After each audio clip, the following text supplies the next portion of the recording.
Welcome to the Friendlyjordies Podcast. I hope everyone had a great week. We know Mislav did. He lost his laptop in London airport. And I asked him why. How'd you do it? And he was like, because I'm an idiot. That's why. No more questions, please. Does they need a follow-up? He pretended he was Russell Brand. No more questions, please. Okay. Yeah, there are two people that are shying away from the media spotlight this week.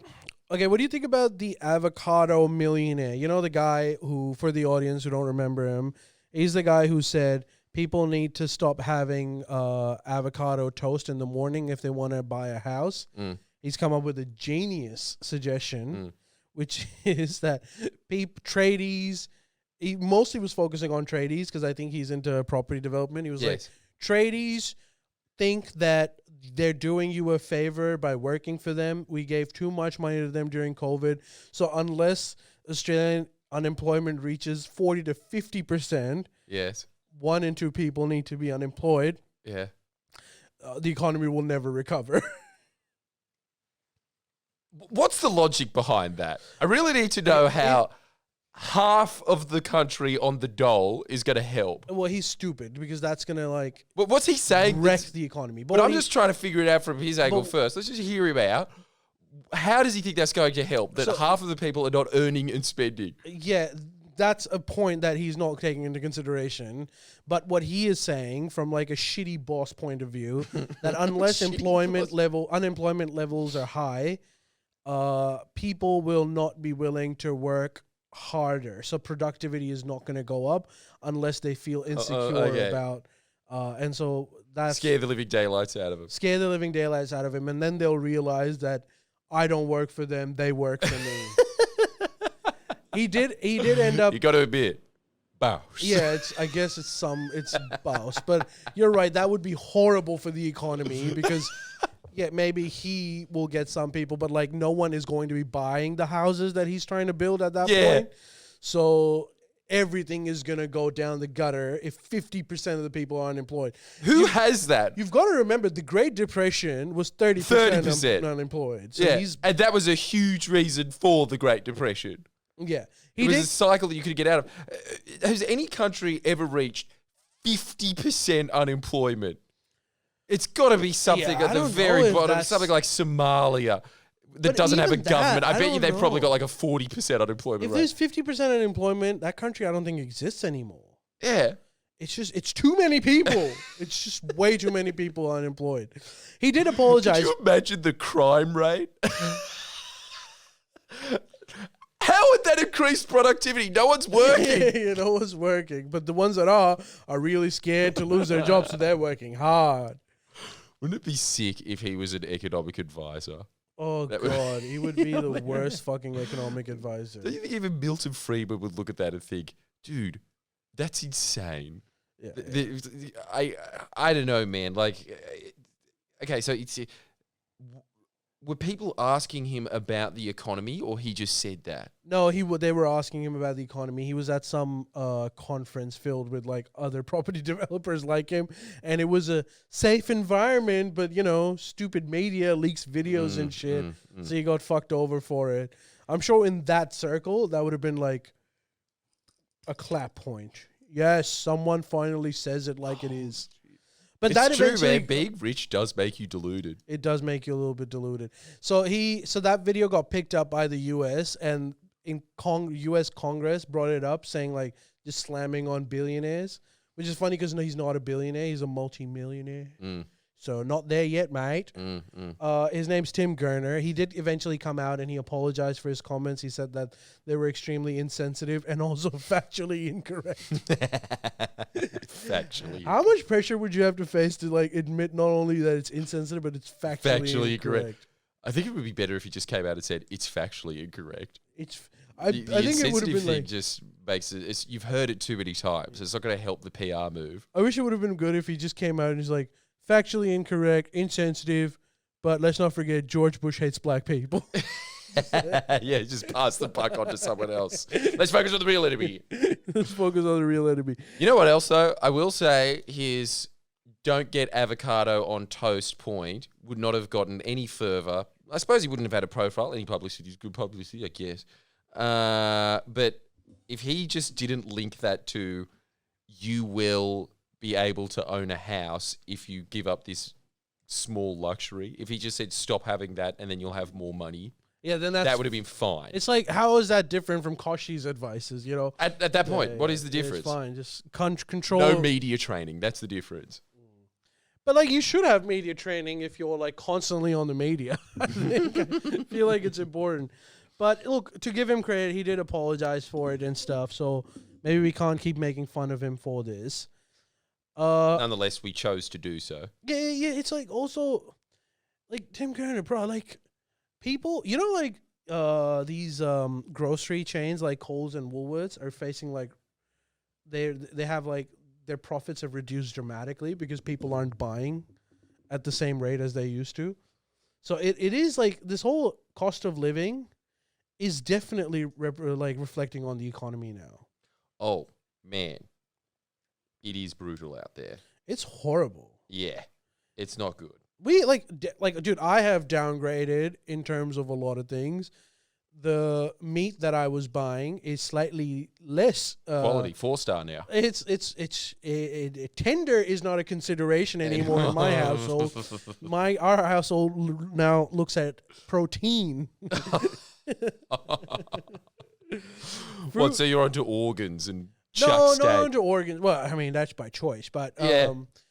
More like yeah, dude. Like sometimes when we would have steak, I would go get Scotch.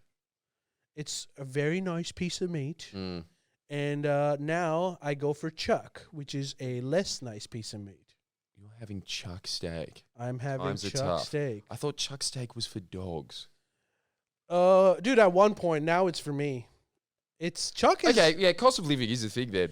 Chuck is People are eating dog food. No, I mean, it's not dog and you have food. a job. Chuck is, like, for all those watching, chuck is a decent piece of meat. It's like... Is it? I thought it was for... All right, for dogs and stews. I thought it's not something that you cook up on a barbecue and give to people. I think you can. It's a nice one. You wouldn't hate it. Yeah. It's fatty, so it's not as tough. Yeah. And it's just not Scotch. It's not Scotch. It's not that and you can taste super clean, lean but tender piece of meat. Doesn't have that nice marbly look to it. Yeah, particularly like if you're making something like those Philly cheesesteak sandwiches or something.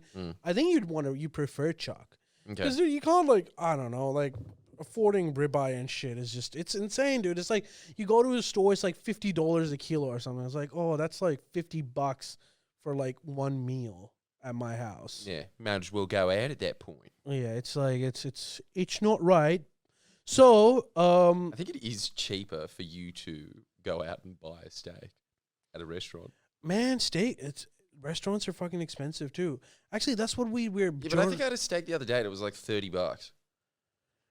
And it was a chuck steak. Okay, all right. It wouldn't have been a nice steak. I mean, it would have been a cheaper cut of steak. Mm-hmm. Like one of those like pub steaks maybe.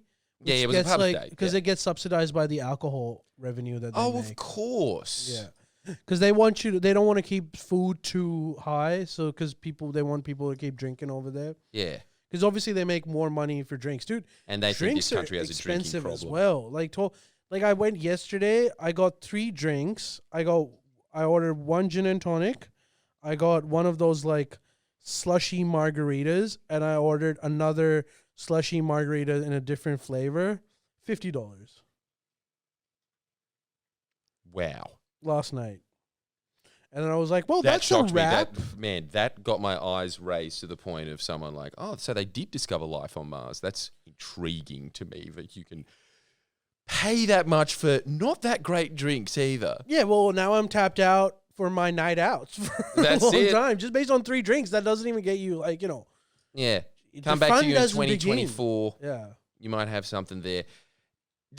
Everyone's feeling this pinch, right? Not just Australia. This is happening across the planet. Yeah, it's happening globally, but, it doesn't make it any better for us. No, but... By the way, did you know you don't deal with this because...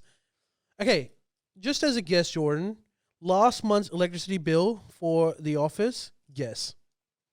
1 month. I don't know how much it costs normally. Just take a wild guess. I don't know, $100, $150. $550. Holy fuck. 1 month. It's rent. I don't know. It's rent now. And like first I thought that maybe you are using way too much electricity. Like for example, you use the heater often, and then we got the electricity bill for our house, and it's about the same. Well, that still means I'm probably using too much electricity. But look, the thing is, this is an office space. You do have a bunch of high-power computers whirring all the time, and I make no apologies and lights for it. As well, I guess. And also, I am not going for Energy Saver Australia. I'm going for the Greens voter. Yeah, we're also offset your carbon. We'll buy pieces of land in the Amazon. Yeah, our electricity provider is carbon neutral, which means we pay extra. Yay! But yeah, dude, it's like the cost of living is insane. To get it off your conscience. Boomers at record numbers are becoming homeless. It's so depressing. It is pretty brutal, isn't it? Okay, so. In that case, because on that note, New South Wales Labor announced their budget. Yes. For the really exciting night. No one gives a shit about the federal budget. Now you're going to listen to a state that you probably don't live in. Yeah, you probably don't live in. So it's good news for Western Sydney because there's a lot of funding that's going into hospitals, which is always good. Emergency workers are getting a lot more money. The biggest loser of the budget is arts. Good, as it should be. Check this out. Come on, I'll take Western Sydney getting a break for once over a bunch of dickheads that make shit plays anyway. State TV and movie industry takes a funding hit with 188 million cut from Screen and Innovation programs. Mm-hmm. Screen Producers Australia CEO said the cuts would affect New South Wales standing as a film and TV production. Oh no, that's definitely worth 180 million. Dude, no one except you thinks that it's like a benchmark for film anyway. You would no longer be able to call Sydney a film or TV centre for the nation if the cuts go ahead. Oh, I thought it was Victoria anyway. Yeah, that's You're what not I doing thought. great. This is not doing great. You're not spending much on marketing. Yeah, but like, okay, I would normally feel bad for you, but like, you got to produce some good substance for me to feel bad for you. Like at this point, I go like, yeah, look, the remaining amount is also unrequired because you're not doing anything good. But it's also just this thing of, come on. Is that really a consideration when you have a bunch of nurses and a bunch of electricians and a bunch of train workers that haven't had a pay rise in 10 years? Yeah. Is this a consideration? Okay, and this will put things into perspective. You know how they were about to close down Powerhouse in Ultimo, Sydney? Mm. Are they still doing it? They're not doing it, but the amount of money that was required to revamp Powerhouse was $500 million, which is ridiculous for a fucking museum. And they've scrapped, so they're only giving them $250 million instead of $500 million. But keeping it at the place? But keeping it over there. Well, that's a win. That's a huge win. And they're also spending money to build a Powerhouse museum in Parramatta because they kind of want tourists to also go to Parramatta as opposed to just all coming to Sydney CBD. Well, that's not going to happen. Look, in an ideal situation, I wouldn't have liked it, but at this point, I think it's warranted. I think it's fair. And this is something that people need to understand about New South Wales. I did not know this, but there was strikes, and I can't remember which unions it was that was striking, saying that Chris Minns double-crossed us. Look, from Chris Minns' perspective, he inherited a budget that is the worst budget position in New South Wales history, and the Liberals covered it up. Even with these cuts, we're still going to go into a deficit, by the way. I think the deficit's around $300 million, and they're projecting that by next year we'll barely make a surplus, and then the year after that we'll have a decent surplus. And the Liberals sold virtually all of our assets. Where did that money go? Into that fucking tram. That's useless so piece of infuriating. shit. Give me one. I don't know a single person that lives in Sydney that thinks that tram is useful. I haven't met a single person. Yeah. They're always empty anyways. One Chinese woman that I see on it. I don't even think she likes it. I think she just doesn't know buses exist. Do you know what's... Okay, I take it back. There's one useful thing for that tram. If you get off at Central and you want to go to the Sydney Cricket Ground or the footy, the grounds wherever they are. Well, they should have just built a monorail from there to there then. Yeah. And I don't monorails are fun. I don't think it's worth billions of dollars to just cater for like some sporting nuts. If you're going to the university and shit, which is also along there, sorry for all those living in Sydney, you know what I'm talking about, but like, apologies. But like, if you're going to the university, which was initially their plan to facilitate like international students because they bring in money, they don't take that tram because it's slower than the fucking bus. So literally the only people that use that tram are people that go to watch footy and shit. God, we really have to break the spell that Liberals are good economic managers. We really need to understand that. If you're going to sell all of our assets, you cannot leave the budget in a deficit. That is insane. That they are so much worse at economic management than even I give them credit for. They are terrible at it. And this is something else. I was reading Bob Carr's book recently, and he was talking about the fact that there is this myth that, the reason that we had to get the Liberals in is because the Labor Party wasn't building anything. You know what? I forgot about this, but infrastructure takes a long time to build. All of the things that the Liberal Party got to cut the ribbon on, that was all infrastructure projects that Bob Carr got the funding for, did all the planning for, started construction, and they were getting built. And it takes 10, 15 years for these things to be built. And then they just get to go, yep, that was us. Yeah, but I feel like that myth was busted definitely this federal election. I hope so. It didn't stick this time around. Yeah. That they're good economic managers. This is great news that for the first time ever, you do polling and people say, yeah, Labor's better economic managers than the Liberals. That's awesome. One of the winners of this New South Wales budget is the energy transition. So New South Wales transition to renewables will benefit from about $1.8 billion to transmit and store energy across the state. So I think we're investing heaps on batteries now. Fuck yeah. Which is a good thing. You know what else you need to just add to that? Some more Greens bashing, because I know that you love it. Well, most of you do. There's a tiny portion of this podcast that I don't know why they listen to it. I think they listen to it just to be angry about what I'm about to say. But the Greens are trying to block in the New South Wales upper house the Labor Party installing all of these new transmissions new transmission infrastructure to help with the capacity of the green energy transition. And they're saying, it's above ground, put it below ground, it kills bats. And the Labor Party saying, okay, so let me get this straight. When we do not have money, when we don't have any money, and you are saying that it is absolutely urgent that we need to act on climate change right now, you're saying that we should go for an option that is 3 times more expensive, will take twice as long to build, will not get us to the target of 2030. You want us to go down that path. That's what's happening right now. And it's, again, for the same reason the Greens always impede progress on this issue. It's just so that they can impede it to say nothing's getting done. That's the plan there. They know that that's insane. Yeah, and like, look, they're just, again, they're saying shit because they've got to say something. They've got to say something. The transmission acceleration facility will get $800 million. That's what I'm talking about. To connect renewable energy zones to grid sooner than planned. Good. $1 billion has been committed to establishing Energy Security Corporation, which will invest in storage projects like community batteries.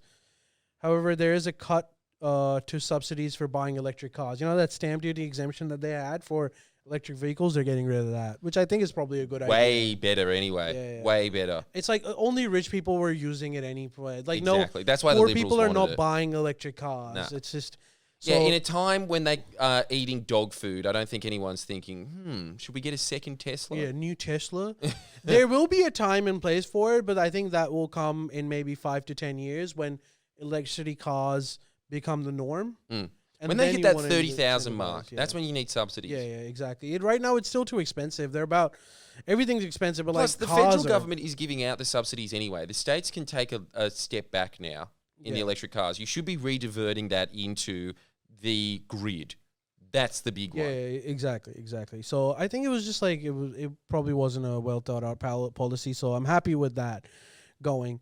Having said that, dude, I was watching Chris Bowen talk about nuclear power. Have you seen that? Poor guy. He's getting slammed every day in Sky and the Murdoch press. But go on. So they're basically arguing that we should switch all the coal-powered plants to As they nuclear always do. energy. Mhm. And Chris Bowen said that transition is going to cost us about $288 billion, which is $20 billion less than the fucking submarine. But what do you think about this? What do you think about like the Labour Party? It's not happening. I'm not saying that that's what they're going for. This is just like initial talk. But what would you say if Labour Party starts going for nuclear power plants? I'd say that that's so dangerous and scary, and I'd be terrified.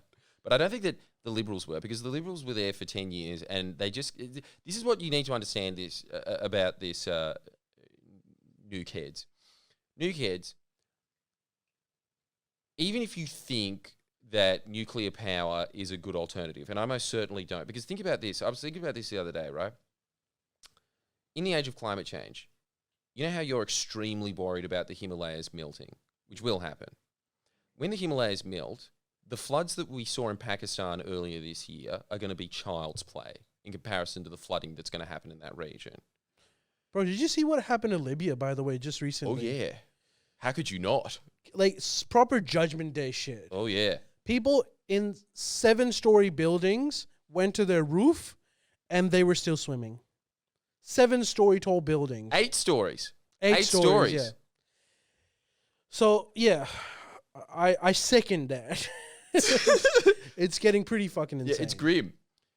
But what I was thinking about is when the Himalayas start melting and you get floods that are going to be far worse than what we saw in Pakistan recently, what is going to happen to the nuclear power plants in India and Pakistan? That's horrific, because it's bad enough when these areas flood. That's going to be catastrophic in itself. But I still think that life will find a way. It cannot find a way if you have meltdowns. Yeah, you make a good point. I mean, we've gotten to a point where, like, insurance companies wouldn't insure large swaths of Australian land. Like, there's a lot of places in Brisbane, for instance, that can't get insured anymore. And insurance companies won't insure, they never would insure nuclear power plants before, because they were saying that that's just ridiculous, the amount of insurance that you'd have to take if the government wasn't subsidizing the insurance for it. Because insurance, this is the whole thing, insurance companies are not stupid. It's the same with climate change, it's the same with nuclear power. They factor in that there is going to be meltdowns. They put that into the insurance policy. So they know it's going to happen.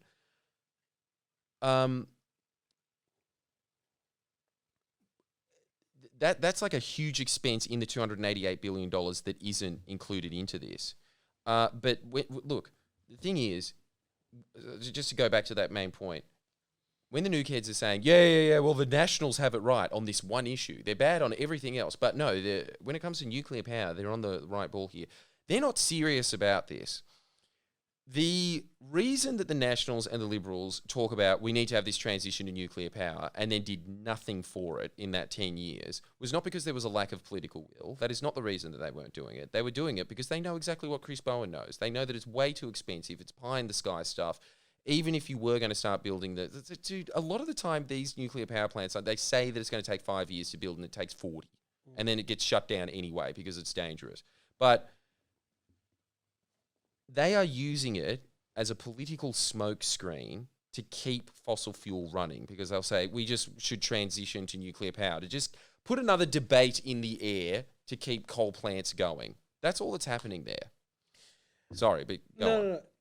I think you're right. And it also seems to me like it's like that gas-based recovery thing. It's like it's a shortcut. It's just, we need to transition. Let's get this new big fucking nuclear battery type solution where, like, you know, we can solve all our problems instantly. But, like, the thing is, if you really want to fix problems, you've got to work hard. You've got to, like, start investing properly in renewable, in batteries.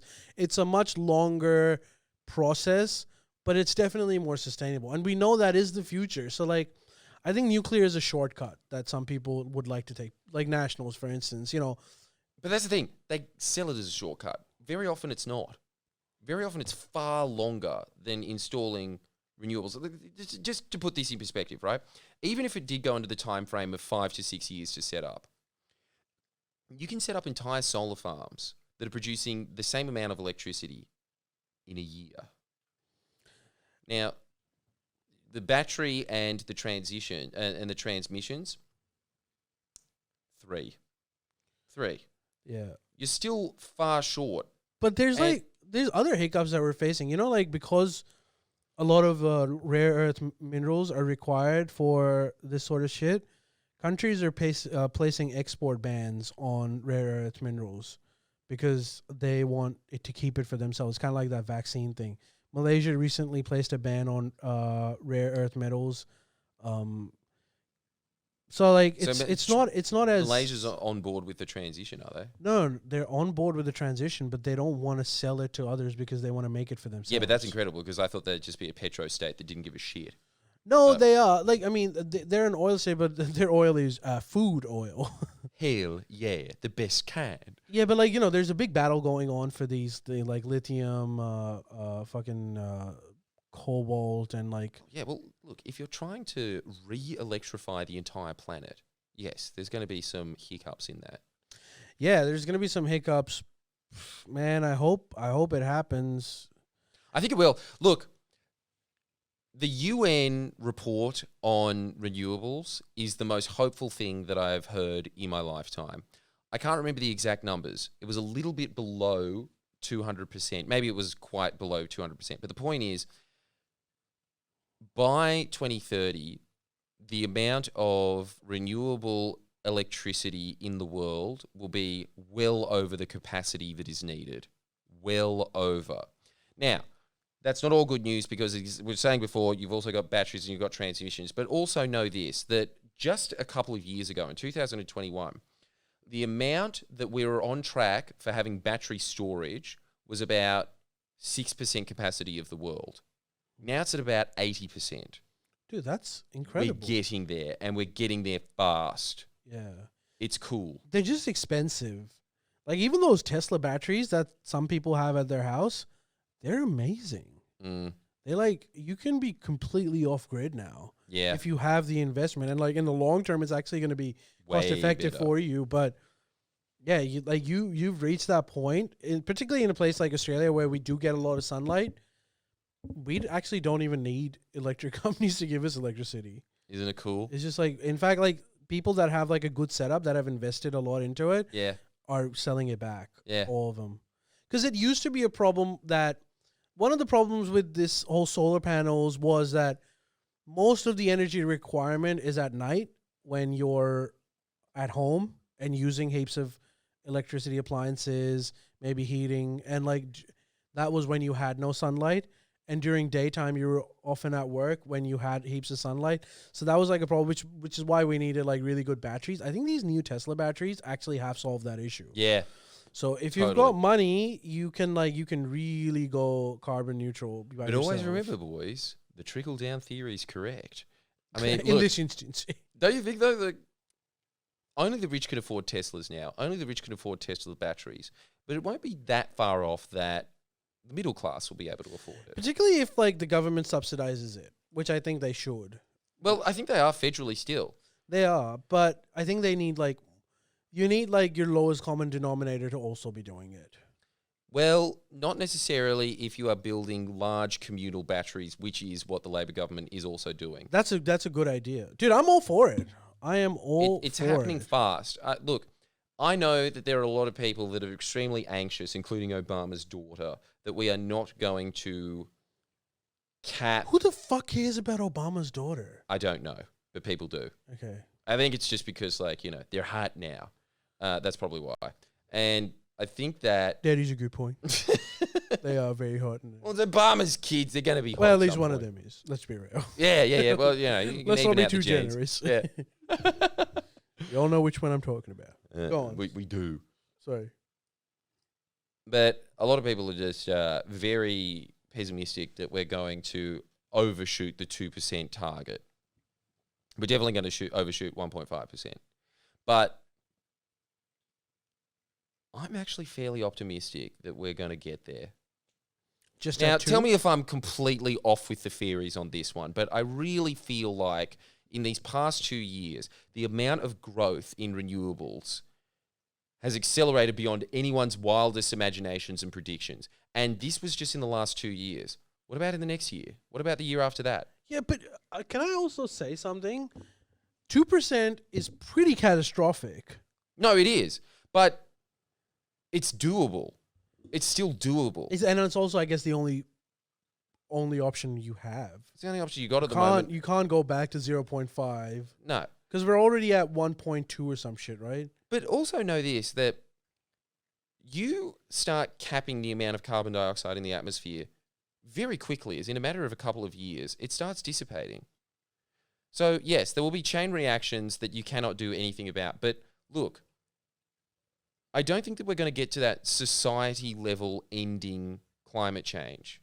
It's going to be worse than it is now, for sure. What are we going to do about all these refugees that are coming from, the really climate stressed areas? Like, what solution do we have for that? None. Because we're clearly not letting them in. No. There's no way that boat has sailed.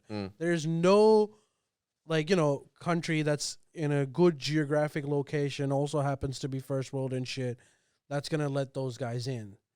Dude, screw first world countries. Second world countries, their own neighbors are not going to let them in. Like, what happens there? I don't know. That's truly catastrophic. There will be awful adjusting problems in this climate change scenario. That's definitely true. I'm just looking at the optimistic point that I don't think that the world is going to end. Yeah. What are the issues that we're gonna face, like in our geography? Because I know in the U.S., unless you live in the desert or something, even in that 2% scenario, you'll probably be fine. You'll be all right. Florida's gonna be screwed a little bit. Some property is gonna go, but on general, you'll have enough water. You'll have enough decent climate for your crops, and all of that shit. I'm more concerned about shit one of the things that I was actually reading was that the current breadbasket of actually kind of the world is Ukraine and in that area that creates the most amount of grain. With the rainfall patterns changing, the breadbasket area is actually going to become Siberia. Wow, what Russia, a move. Which is fine. Holy hell. Which is fine if it's just a different place. Yeah, but that's many tens of thousands of kilometers. Yeah, but the problem also is that the soil in Siberia is not conducive to grain, for these grain. So we're going to lose a lot of crops as a consequence. Okay, anyways, my question is, what problems are we going to face? Because at the end of the day, I'm more concerned about us. Hell yeah. So what are our problems for this 2% scenario? Oh, well, obviously the expansion of the deserts, huge increase in bushfires, massive increase in floods. That's all going to happen. However, we can still maintain our water security if we start building up the banks of the rivers and we start conserving what environment we have left and start building on it. And I think that we can make our situation, as in our food production and our water security, better than it is today, even in a 2% climate. This is not my opinion, by the way. This is ecologists that I speak to. There is a way out of this. And I think that it is probably the same with the rest of the world. If the world, and the world is, it's slowly getting there when it comes to ecological protection. It's getting better.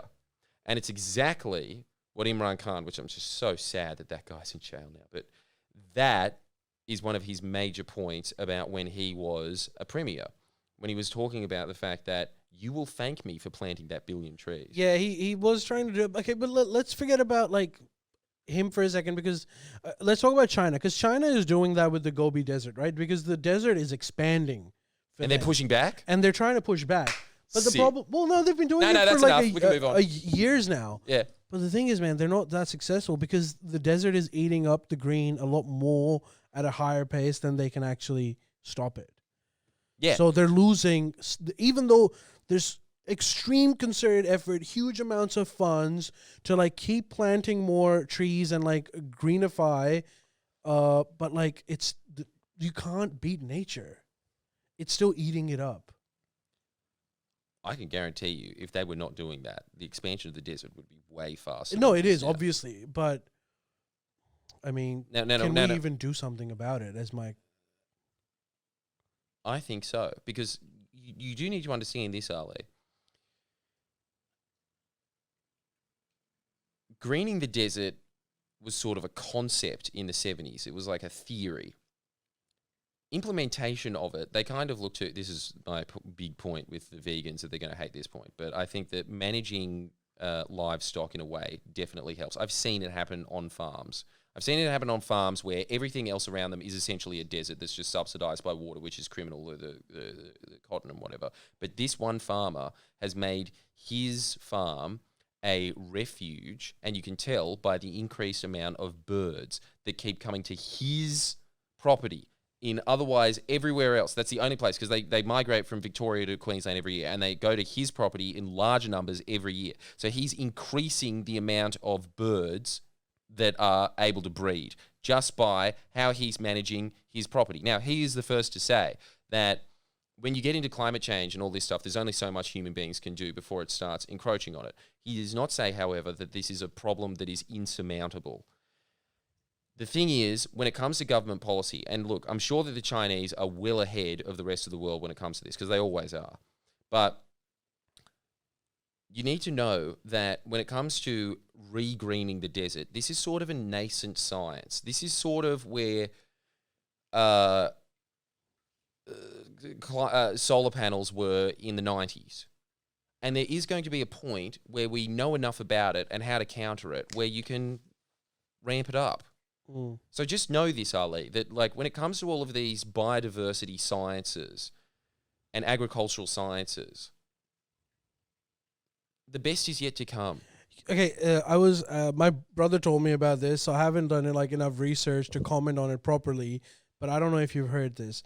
There's a theory that you can green Australia's central massive desert by, this is how he described it to me. He's like, essentially you have to cut Australia into two pieces.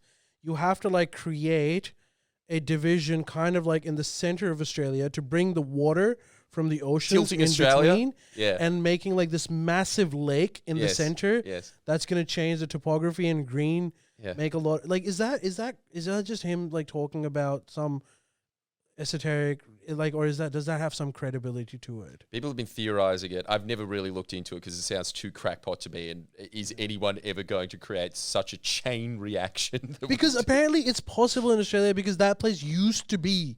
Yeah. Right? So like it used to be there used to be water there at one point, which is why there's a lot of water underneath the surface as well, even today. That's the whole the basin. What's that basin called? Artesian basin. Artesian basin, right? That's why there's heaps of water in large pockets of even the desert in Australia. But like it's obviously much lower, and the infrastructure is in there, and like, you know, the population is small enough that we can manage water from elsewhere.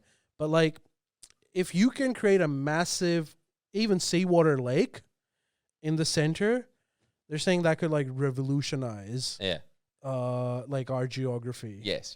But like, is that playing God? Like, what is that even a good idea? I think that we're going to get to that stage, though. We're going to have to. I mean, we already are playing God. We're just playing it in the wrong direction. But look, this is why when anyone ever says to me, what do I do with my life? I say, do something about the environment. Do something about it. First off, it's obviously going to be a growth industry. But second, there is nothing that you could be doing that's more important with your life. And you will be on the front line of seeing incredible innovations in this field, because the world is starting to take this seriously. And they're taking the electricity part seriously now because that's the easier part to solve. But they're going to have to be investing more and more. Are you optimistic about the future? Because I got to say, guys, I am. I really am. Oh, they're saying the stream is dead. Oh. No, it's back. It's just I think the internet was kind of slow. Best joke. Yeah. It's Australia's landmass is very flat and wide. Hard to hold lake water. No, but as they were saying before, there was a time when it wasn't. There was a time when there was a huge ocean in the center of this continent. Yeah, they're saying we've had the plan for that for decades now. Yes. You end up making something with like a decent budget. I'll happily fly out where you are at my own expense and work for free. So people want to work on this stuff, man. Yeah. And good. I'm very happy to hear it. Terraforming the Earth to prevent climate catastrophe is pretty sci-fi. I know, but like, dude, you know what else is fucking sci-fi? That fucking Libyan flood. Like, the sort of level that this stuff is now happening, we need to come up with something insane as well. Yeah, but I think this is also really important to point out. Yeah, it's called the Great Green Wall. That's what my brother was saying. That's it. The Great Green Wall. Yeah. Didn't China plant a fuckload? Yeah, we talked about it. They are, but like even they're having issues with keeping pace with it. Also, gang, just understand that everything we're talking about is sci-fi. You're right, but also know that what we have been doing is pretty damn sci-fi.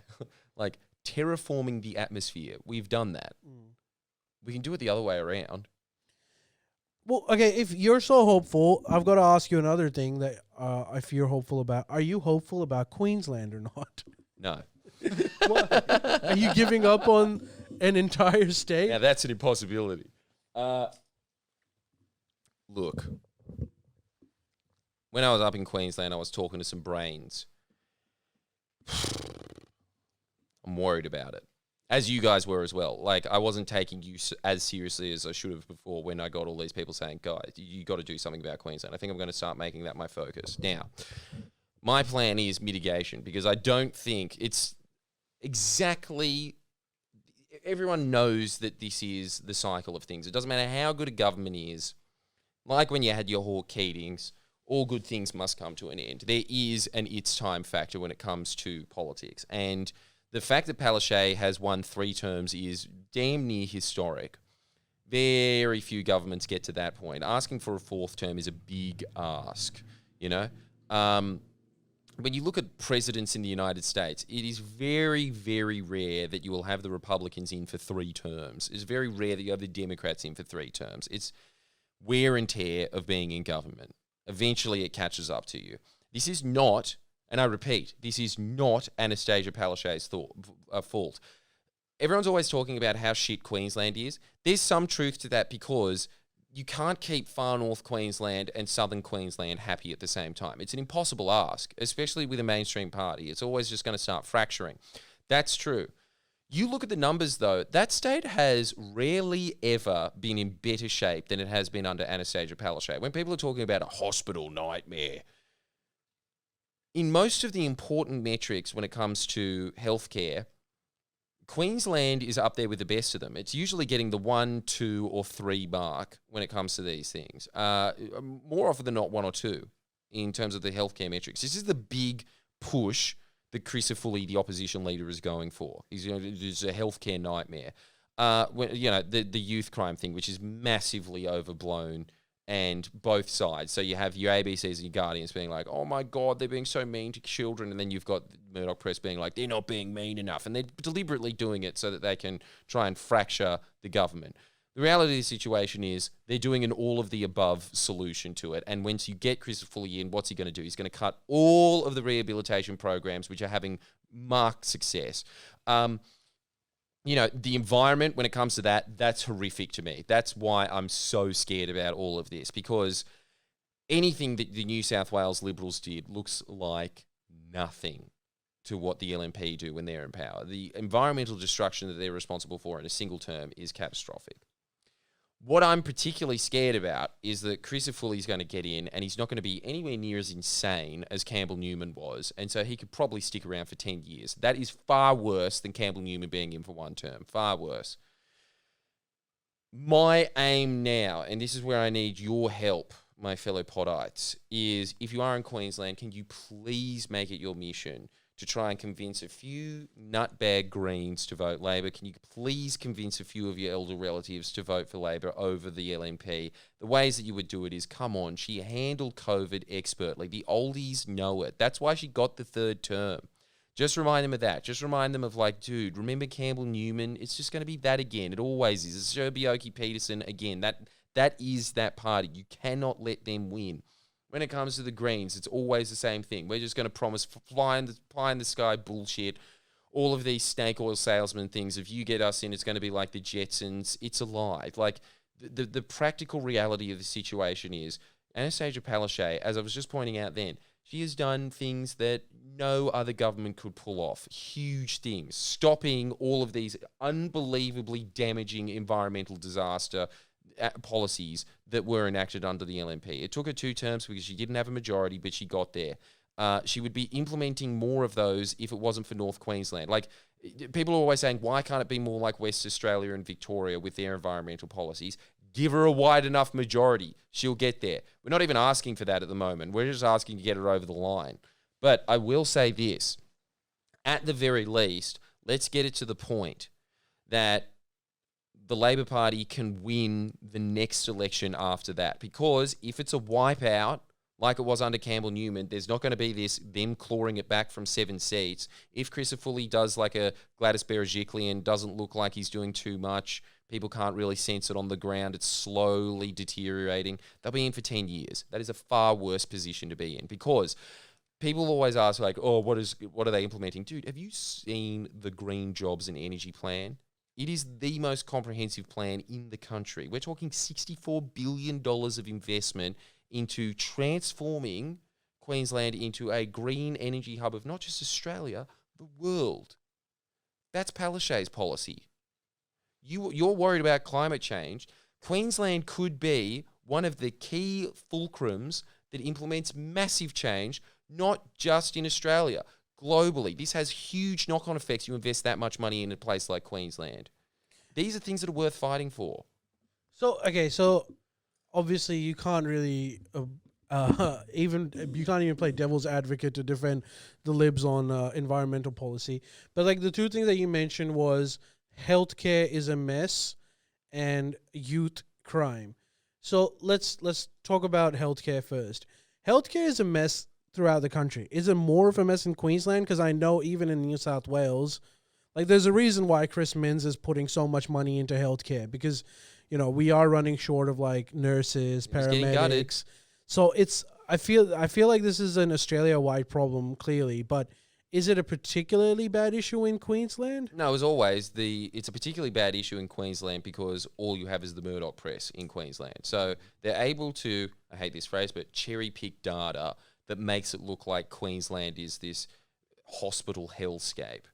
When in reality, you look at the stats, overall it's doing very well. Exactly the same with youth crime. Crime has been going down consistently under Anastasia Palaszczuk. Yes, there is a small contingency of youth crime that is particularly egregious in Queensland. The general trajectory, even of youth crime, is she just passed this. This is the lowest stats of youth crime recidivism, as in like going out of the system and committing more crimes. This is the lowest that it has ever been since records began. Yeah, but youth crime was like a major issue in Victoria last year. Like, is it, again, specifically bad in Queensland? It's the same sort of trend. It's worse than it is in any other state. I'll give it that. But like what happened in Victoria when it was the worst in any other state, Daniel Andrews just started working on it, and a couple of years later, like it's a lot better. Like, yes, you're going to point to all of these articles saying, what about these guys getting mugged? What about this car theft here? What about this murder? But this is the big lie that the press are always trying to pull. And this is something that I think you need to start pressing amongst all of your friends and family. There is this myth that the press are always trying to pull in people's heads that if only we got this government in, the world would turn into a utopia. There'd be no homeless people. There'd be no criminals. What are you talking about? To quote the Joker, we live in a society. There's always going to be criminals. There's always going to be homeless people. This is not... There are things that governments cannot do. And this is the thing that I think... This is what I'm hearing over and over again. This is a very powerful message to get into people's heads. People... This is great because we live in a world filled with a bunch of Redditors always attacking us. So we think that this is how the general population thinks. They don't. The general population is willing to give government slack. They're very willing to give government slack. They know that the government is not going to solve all of the world's problems. They know that that's wishful, weird thinking that just gets niched and like, I don't know, fetishized amongst like internet circles. What they want is a government that is batting for them. That's all they want. That's all they ask for in a government. Yeah, but here's another point that I think is hang on. Sorry. When it comes to Pakistan and with Imran Khan, don't you think that was a big part of his appeal? It was like no one thought that he was just going to turn Pakistan into Turkey overnight. No one thought that, but they thought he's giving it a go. Yeah, he's moving in the right direction. Yeah, that's why he was popular.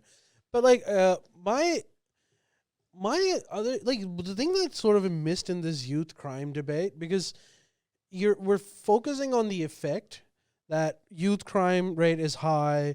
What is the government doing about it? But like, if you're gonna gut social services and any kind of funds for what the Liberals or the coalition calls like handouts, if you're just gonna like constantly starve your population of this for like a decade, yeah, there's gonna be like youth crime as a result. Yes. This is directly connected. Yes. The higher your poverty rate is, the higher your crime rate goes. Absolutely. And so, like, if you're saying that youth crime is high, I'm going to focus on what's causing that. Because because, like, at the end of the day, like, what are we supposed to do? Just jail fucking 14-year-olds indefinitely in solitary confinement? Or we ensure that these guys have, like, a family structure that is not constantly starved of money that it keeps. Dude, the number one cause of families breaking up is fiscal problems and divorces. Divorces, yeah, that's essentially why your family unit breaks up in the first place. Like, it's not cheating. It's not like it's literally financial stress causes families to break down. And if financial stress is going to cause families to break down, you're going to have a lot of kids that aren't being looked after properly because their parents are too focused on fucking putting food on the table and I guess fighting with each other. Yes. So I honestly think this youth crime could be put back into the Liberal category. It was like, you caused this. Yeah. And this is not something that is fixed in a decade or 2 decades. This is a long term.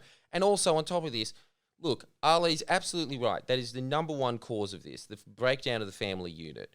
But it is one factor. It is one factor. There is a myriad of factors that are involved in this. That's one. It is a long-term fix. And by fix, all we're talking about, the same with homelessness, same with crime in general. It's not like it's going to end ever. It's just going to get better.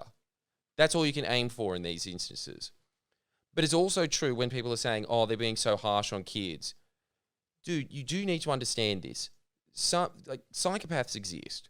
And psychopaths exist with their children. I've seen documentaries on this where they used to have lock-up houses for kids that are psychopaths. And you hear them and it's like, yeah, I killed my baby brother with a brick. It's like, dude, you can't do anything with someone like that. They're just fucked in the head. Maybe one day we'll have some miracle drug that like gets their chemicals back in the right way or something like that. But in the meantime, there is things mushrooms. You just need to do to just prevent and like get those people out of society. Like, you know, that's one element of it as well. But that is all the Liberals are focusing on. Just that. Just punishment. No, go and face your victim. I can't believe this. I read this stat the other day from the press, from the Murdoch press. They were saying Anastasia Palaszczuk's huge failure on crime, her recidivism program of making the victims have a conversation with their perpetrators. Oh, it only has, how's this? A 50% success rate. So that one program reduces repeat offenders by 50%. That's pretty good. And they're reporting it as a massive failure. Because it's not 100%. Yeah, this is the press circumstance 50%. That you're up against. Like, and the people are sitting there saying, oh, I wonder why Palaszczuk is going so low. Yeah, there's some wear and tear to it. But I would take 30%. This is the media ecosystem she's in. I genuinely would take 30%. I'd take 15. Yeah. I'd take 5. As long as the trajectory. 1 in 20. Yeah. That is ridiculous. But so you're saying the main issue is it's time.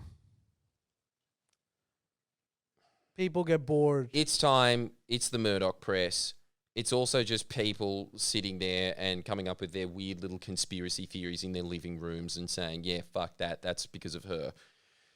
It's all of those issues. Dude, I wonder why, like, Queensland that faces the brunt of the climate catastrophes. I mean, bushfires are everywhere and shit, but flooding is horrible in Brisbane. Oh, yeah. Like, why doesn't, like, environmental policies take as much traction?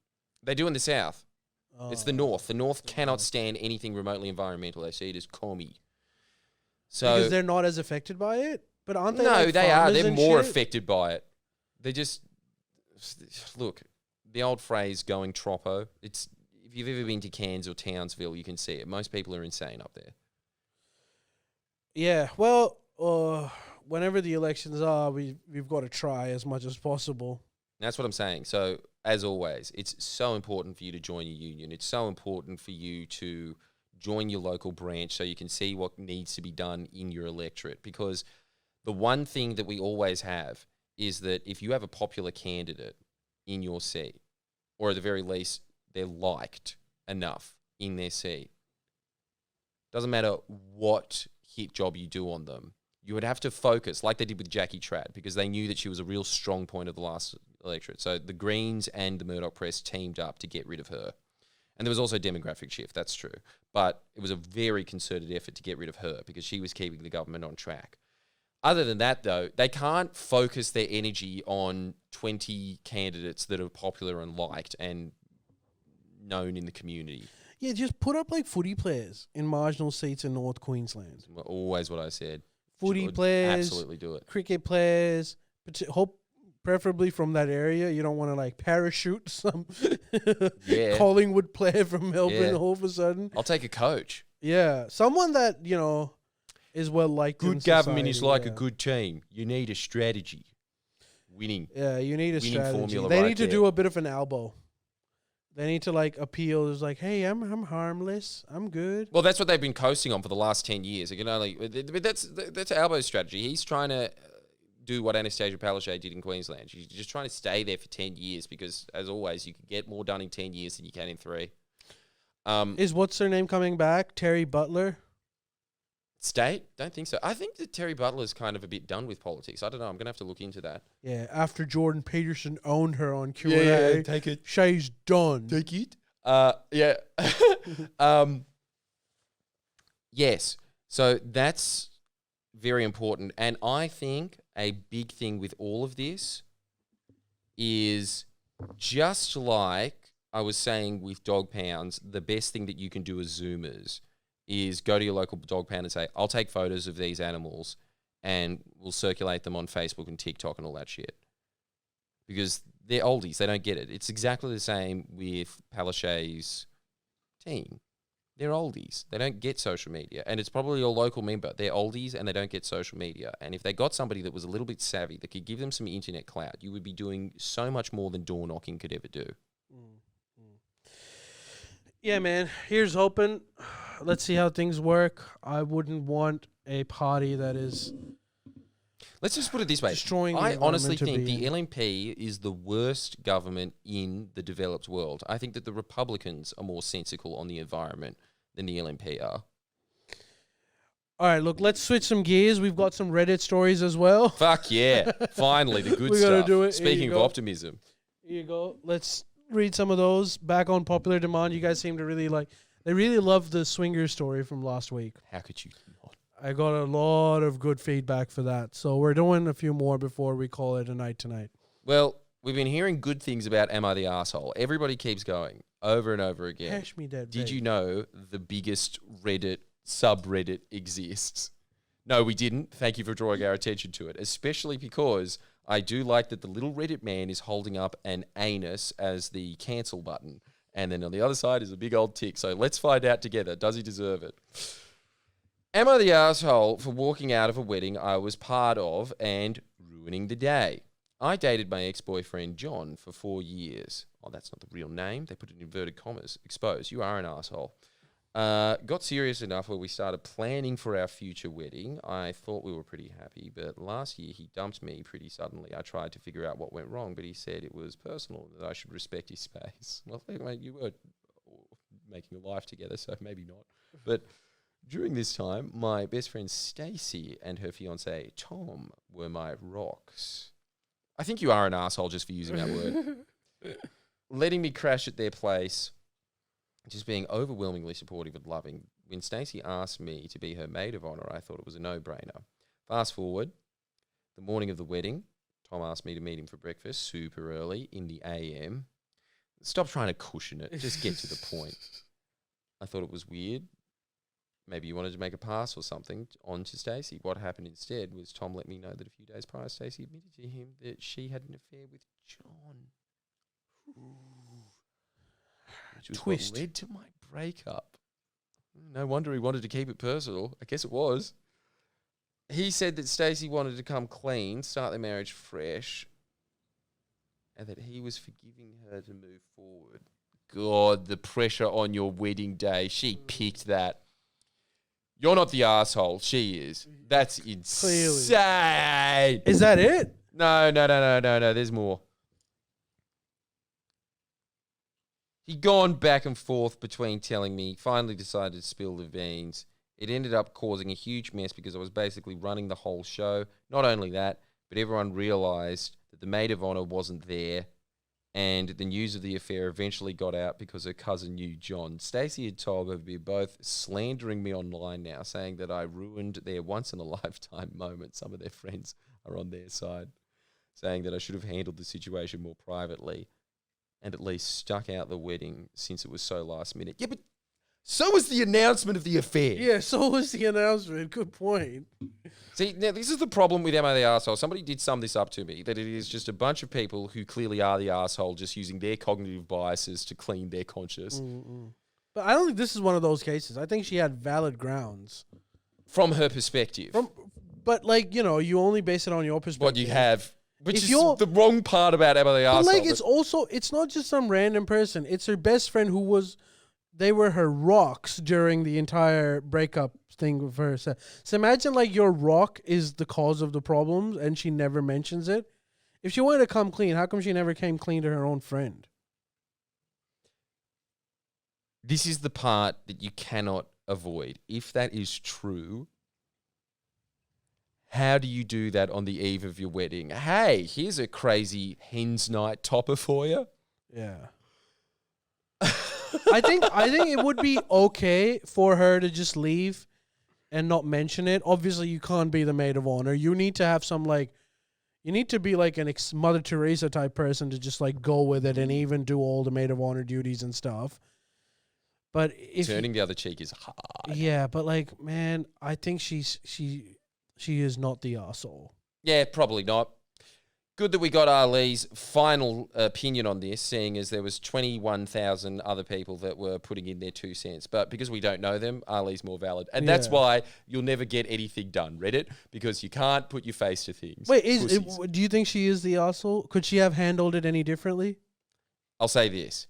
If she did Mother Teresa it, mad props.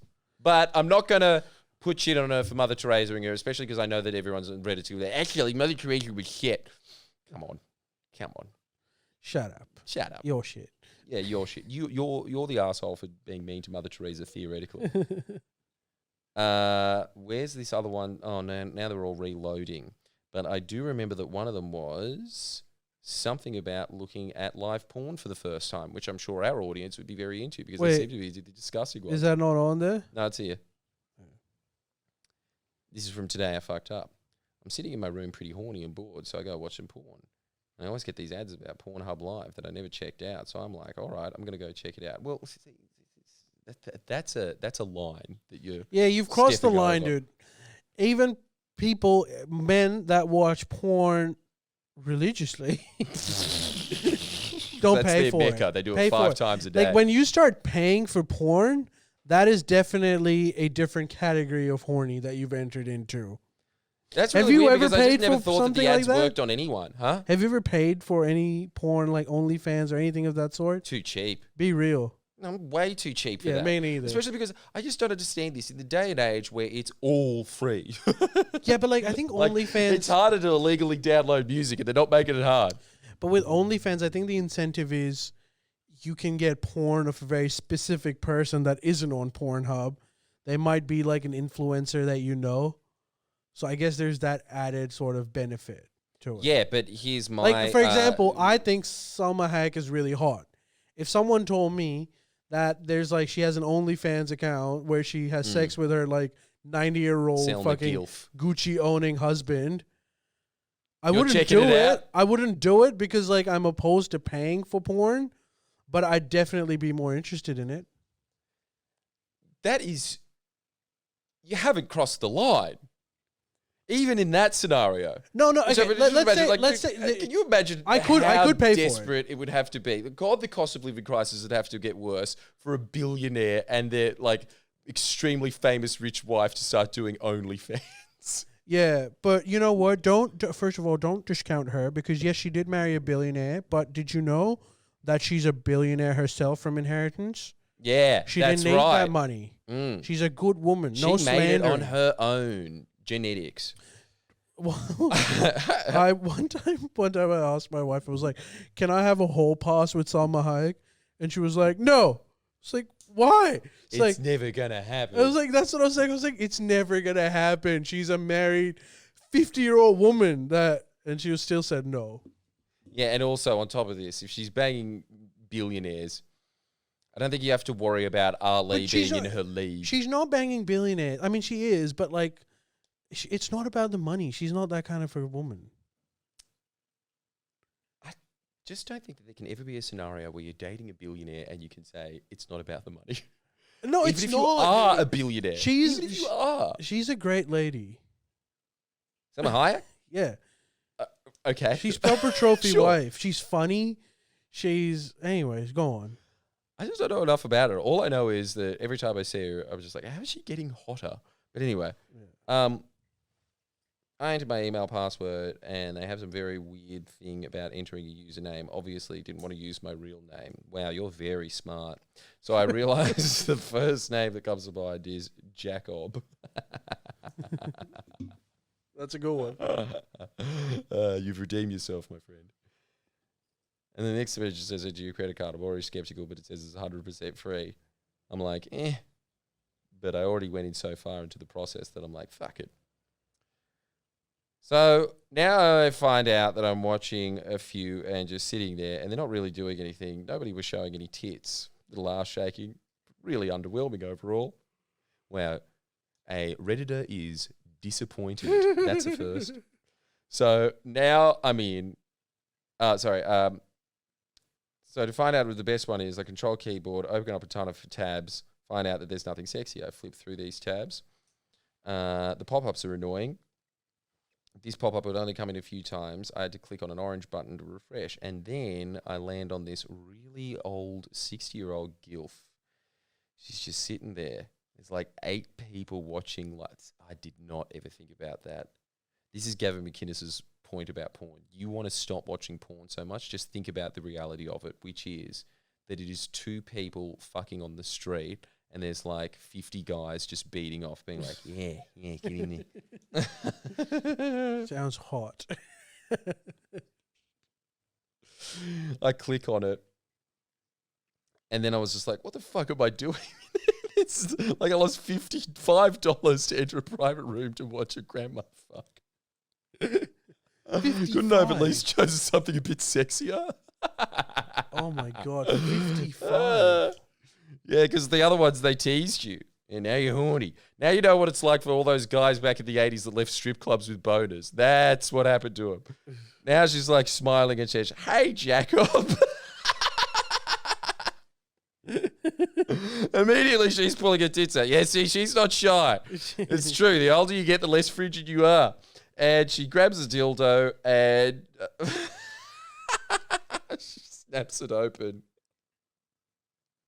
into a really old, slightly hairy pussy. I'm like, man, I didn't pay for this.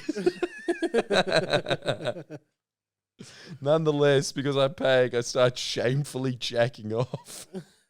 Now she keeps saying, oh, Jacob, over and over again, moaning. And she puts on a pretty good show. She's pretty hot for a 60-year-old, but I got to emphasize, she's fucking 60.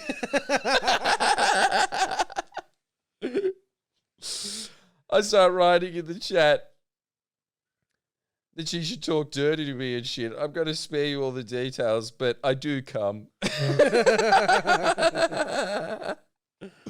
I close the window, go back to watching YouTube, chilling out. Later that night, I go to check my email. I see this receipt from Pornhub Live. It turns out it didn't cost $5. It cost $5 a minute. Oh, shit. So I spend $72 on a 6-year-old woman calling me Jacob.